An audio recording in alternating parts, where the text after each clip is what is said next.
নমস্কার বন্ধুরা, test best রেসিপিতে সবাইকে স্বাগত। প্রচণ্ড গরম পড়েছে, আর এই প্রচণ্ড গরমে একবার এই পদ্ধতিতে স্বস্তি পেতে মাছের ঝোল বানিয়ে নিতে পারেন। প্রায় বিনা মশলায় তৈরি অসাধারণ স্বাদের এই মাছের ঝোল মুখের স্বাদটাকে কিন্তু বেশ বদলে দেয়, আর খেতেও কিন্তু বেশ ভালো হয়। গরমের দুপুরে যদি ভাতের পাতে এই রকম একটা মাছের ঝোল থাকে, একঘেয়েমি মাছের ঝোলের থেকে কিন্তু এর স্বাদ একদম অন্যরকম। বানানো কিন্তু খুবই সহজ হয়। এই গরমের দুপুরে বেশিক্ষণ রান্নাঘরে না থেকে অল্প সময়ে অল্প উপকরণে এই মাছের ঝোল তৈরি করে নেওয়া যায়। স্বাদে অসাধারণ, আর এটার খেতেও কিন্তু বেশ সুস্বাদু। আপনারা অবশ্যই এই গরমে এই মাছের ঝোলটা তৈরি করে নিতে পারেন। তো কি করে তৈরি করছি আজকের এই একদম অন্য রকম স্বাদের নামমাত্র মশলায় মাছের ঝোল, চলুন দেখে নেওয়া যাক। মাছের ঝোল বানানোর জন্য সর্ষের তেল গরম বসিয়ে দিয়েছি। এখানে আমি রুই মাছ লবণ আর হলুদ মাখিয়ে রেখে দিয়েছি। এদিকে তেলটা খুব ভালো করে ধোয়া ওঠা গরম হয়ে গেছে। এবার এই তেলের মধ্যে একটা একটা করে মাছগুলোকে ভাজার জন্য দিয়ে দেব। গ্যাসের ফ্লেমটাকে আমি একটু মিডিয়ামে রেখে মাছগুলোকে ভেজে নেব। তবে এই মাছের ঝোলের মাছ কিন্তু খুব বেশি ভাজবো না, একটু এপিট ওপিট করে হালকা করে মাছের দুটো পাশ ভেজে নিচ্ছি। মানে ঝোলের মাছের থেকে কিন্তু এই মাছের ঝোলের মাছটাকে একটু কম ভাজতে হবে। দেখুন, মাছের এক পাশ হালকা ভেজে নেওয়ার পর অপর পাশ উল্টে দিয়ে দুটো পাশে কিন্তু আমি একটু হালকা করে মাছগুলোকে ভেজে তুলে নিচ্ছি। ঠিক এইভাবে মাছগুলোকে ভেজে নেবেন, তাহলে এই মাছের ঝোলটা রান্না করলে মাছের মধ্যে সুন্দরভাবে যে মশলাগুলো আমরা দেব নামমাত্র মশলাগুলো ঢুকবে, খেতে ভালো হবে। এবার এই তেলটার মধ্যে আমি অল্প করে একটু কালো জিরে দিচ্ছি, আর দুটো চিড়ে নেওয়া কাঁচা লঙ্কা দিচ্ছি। কালো জিরে আর কাঁচা লঙ্কাটাকে একটু হালকা করে প্রথমে আমরা ভেজে নেব। ফোড়নটা বেশ একটু ভাজা ভাজা হয়ে গেলে এবার আগে থেকে ভেজে নেওয়া মাছগুলোকে দিয়ে দেব এখানে অল্প করে একটু হলুদ আর স্বাদ মতন লবণ, একটু জল দিয়ে দেব। আমি এখানে ছোট কাপের 1 কাপ মতন জল দিয়েছি। এবার ভালো করে এই লবণ হলুদের সাথে মাছগুলোকে একটু নাড়াচাড়া করে আমরা মিশিয়ে নেব।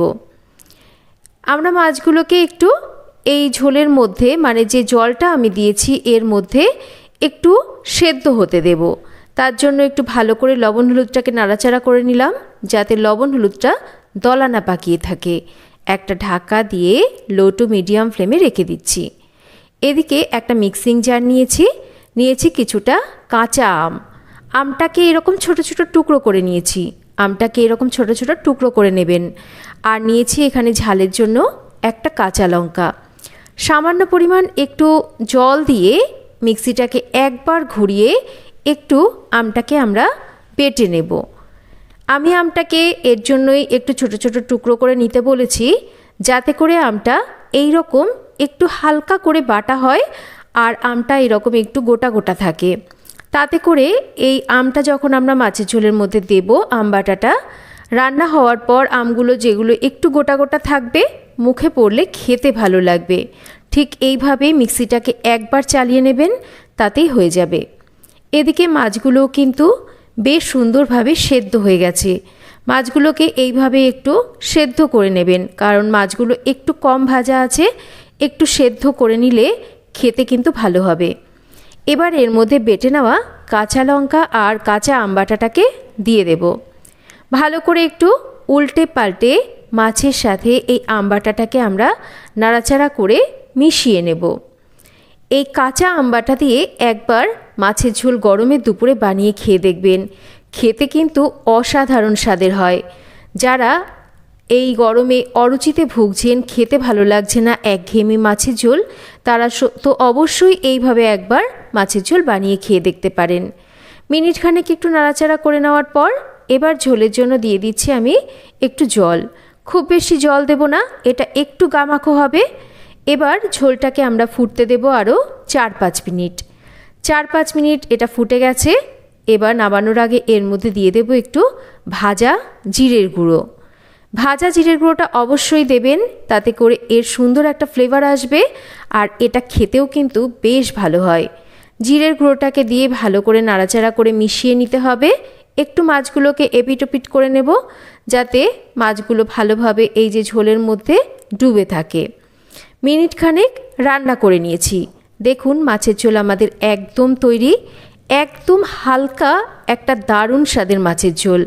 আপনারা এই মাছের ঝোলটা না বানিয়ে খেলে কিন্তু বুঝতে পারবেন না এর কী স্বাদ। দেখে নিশ্চয়ই বুঝতে পারছেন মাছের ঝোলটা কতটা হালকা আর প্রায় বিনা মশলায় তৈরি। একঘেয়ে মাছের ঝোল থেকে একদম আলাদা স্বাদের। একবার গরম ভাতে এই রকম মাছের ঝোল বানিয়ে খেয়ে দেখুন।